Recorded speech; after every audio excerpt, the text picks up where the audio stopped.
What's money? Lubricant. I don't know what you mean, but it doesn't sound it doesn't sound good. Wait, do you want to say it again? Lubricant. A measure of exchange. Well, here's what happened. A few years pass, and then the humans discover agriculture, which is cool. Agriculture is where instead of chasing the deer for 3 days, throwing rocks at the poor thing until we finally overcome it, we figure out to keep some deer in a pen outside the cave. So when we want deer for dinner, we just walk out, bonk, deer.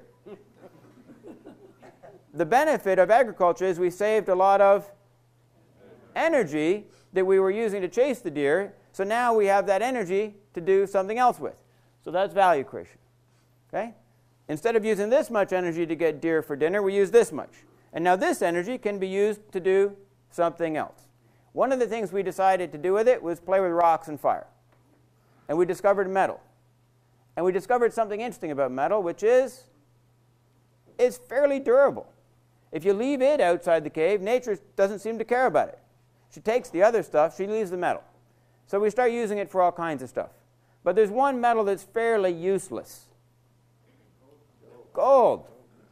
Why is it useless? It's really heavy and it's really soft. It doesn't make a good weapon. You can drop it on somebody's head, but you can't really throw it very far. Right? You can't use it as a tool because it bends too much. But it's very inert. Nature doesn't care about it at all. It has no value to nature. Right? And it's distinctive. It's yellow. It's perfect.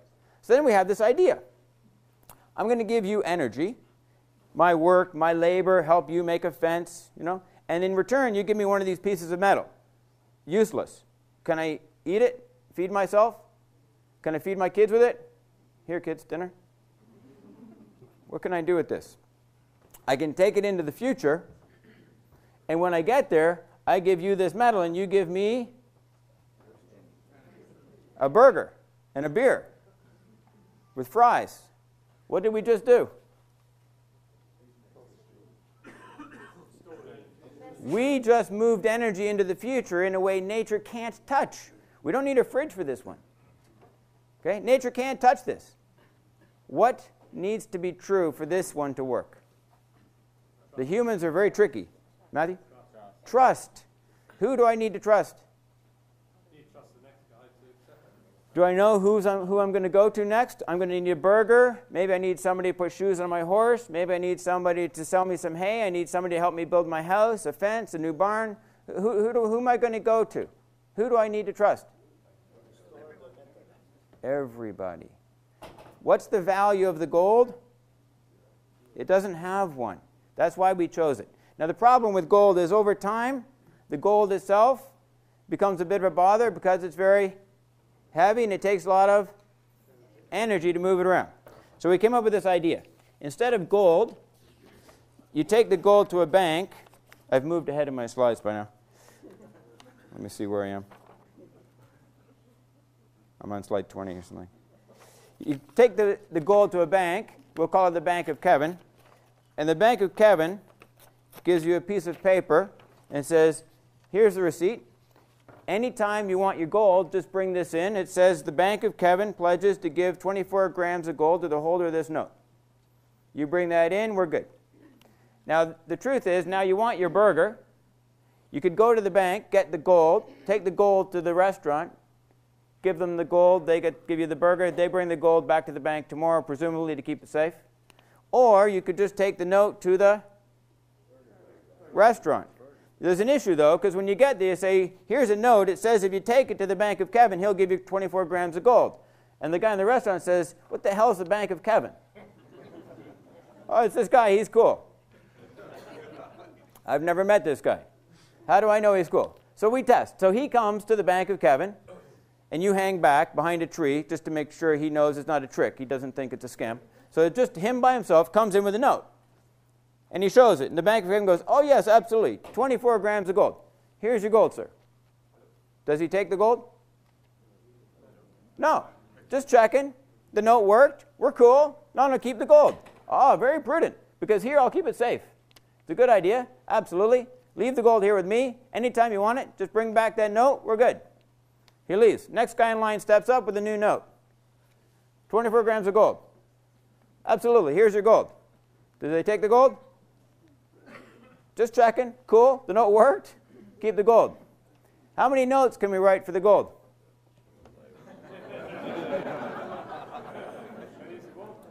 How many notes can we write for the gold? I'm very worried about my time, by the way. 10 but infinite. 10 but infinite. Is that what you said? Yes, because usually it's 10 but it ends up being infinite. Okay. What defines the number of notes the bank can write? No. This is hundreds of years ago. Availability of paper. Okay.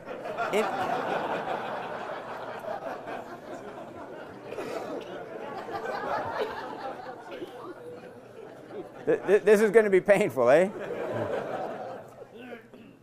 I can just write more zeros on the paper. What defines the amount of these notes I can write? Is it the amount of gold? If your objective is to maintain trust in this mechanism, where I work, he gives me a piece of paper now, and I take the paper into the future to get a burger and beer. Okay? If you want the trust, how important is the trust? What money did, maybe I need to explain, is it formed a whole new perspective for humans. In a world where we can't invest into the long-term future except through kids, but let's admit they suck as an investment mechanism. You got to make 10 just to have any confidence one is going to do something useful when you're old later. You know? Half of them are going to dick off and do nothing. The other 3 or 4 are going to die. So anyway, kids are fairly useless, let's face it. So now that we have this as an investment mechanism, humans for the first time can start changing the way we use the human energy to organize ourselves around developing for long term instead of short term. So human development changes fundamentally with money, because we can now build for the long-term future in a way we never could before and didn't have any reason to before. If you violate the trust, then the whole mechanism breaks down, right? Trust was the heart of the mechanism. So if trust is what you need to maintain, how many notes can you write? Until people start withdrawing their gold. A prudent number that you think A prudent. That sounds good. There's a number we need, man. No. Are you going to answer the question? 1? Okay. Okay, what defines it?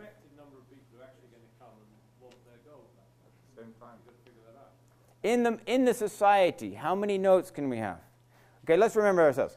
The gold, was it the point? No, what was the point again? The burger. The burger and beer. How many notes can we write? If we're increasing the number of burgers and beer in society, then we can increase the number of notes. And as long as the number of notes maintains pace with the increase in the amount of burgers and beer, then the trust is maintained. If the number of notes grows faster than the amount of burgers and beer, then it's going to take more notes to get a burger.